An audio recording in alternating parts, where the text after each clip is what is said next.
Check 1, 2. Yes, sir. I'm going to do well. Good stuff. We all have drinks for some toasts. Yeah, toast. You can hear the back okay? Good stuff. Admittedly, I tried to recite this, so I'm going to try my best not to look at this, because Daniel means that much to me. To be honest with you. Today we're here to talk about a man who is kind, caring, loyal, gentlemanly, understanding, sexy. He has a beautiful wife. But enough about your dad's motivation. I should introduce myself. My name is Joe, and to be stood here today is an honour for me, and it's also very emotional. A lot of people look up to Dan. I respect Dan, would you believe it? But that is because of myself, so to be stood here is a huge, huge compliment. Honestly, it really is. I'd also like to say how beautiful. Can you hear me? We all look. Very rarely do we get to see each other talk like this. Right? And it's also really nice to see that we can actually all make an effort. You all know who you are. You all look fantastic. Now, speaking of beautiful, our bride Sarah here today. She is absolutely beautiful and stunning in that wedding dress. To be honest, her beauty today is making Daniel look a little bit more handsome than he actually is.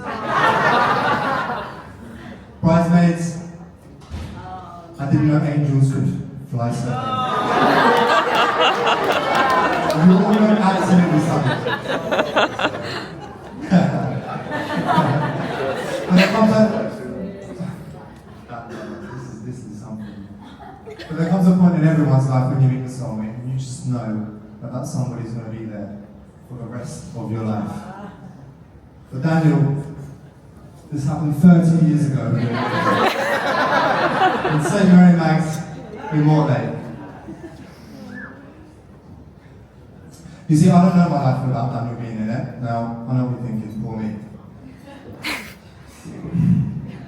But we were good kids, really. We were active kids, respectable kids from what I remember. We were climbing trees in your garden in Richmond, to playing riding bikes and having water fights in my house in Twickenham. I always consistently remember you being covered in bruises, scabs and scars. I don't think it's changed, you're probably bleeding right now. But that's Daniel. Sicky accident prone. Yeah, absolutely.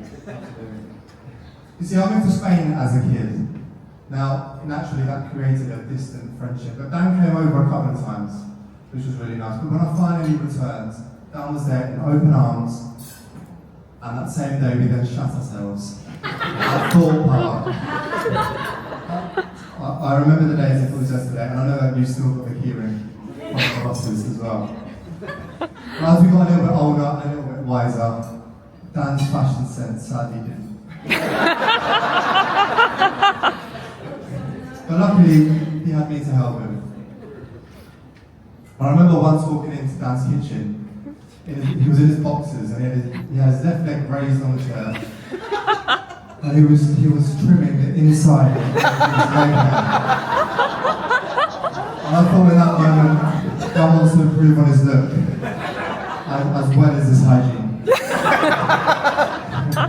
The thing about hygiene, Dan has these things, one of them in particular, he loves to lay flat in the bath with a hot shower head turned on and the lights off for hours.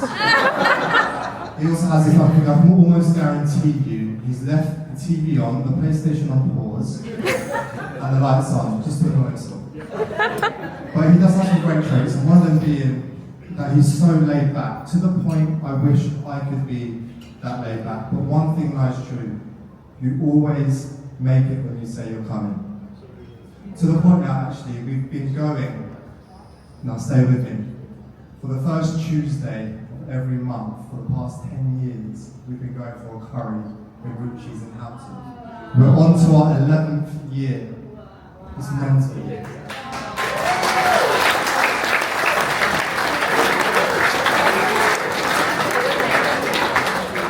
At these dinners, we talk about all kinds of stuff. We talk about finances, personal development, ambition, family, and all that good stuff, but all without the fear of thinking, Daniel's judging me.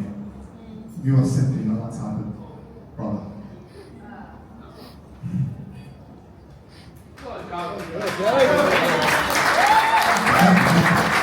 Daniel, a very lucky man. As I do think Sarah's a little bit out of your league. Sarah, you are smart, you are driven, you are loyal, and you have a massive, massive heart. Now from the bottom of my heart, I could not be happier that you're marrying my best mate now.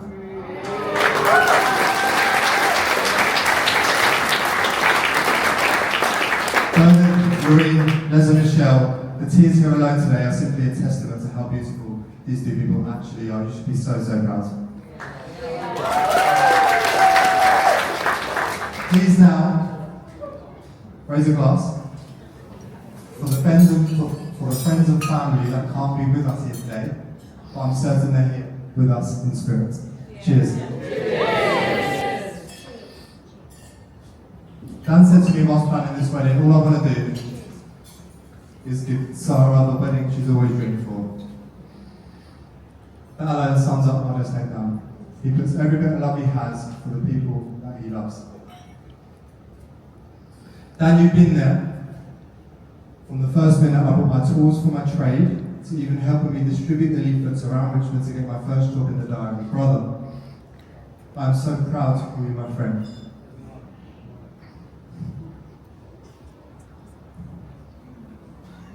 Shut up. Now that you have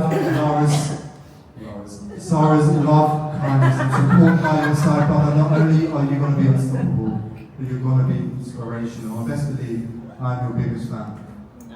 I'm here for you, brother.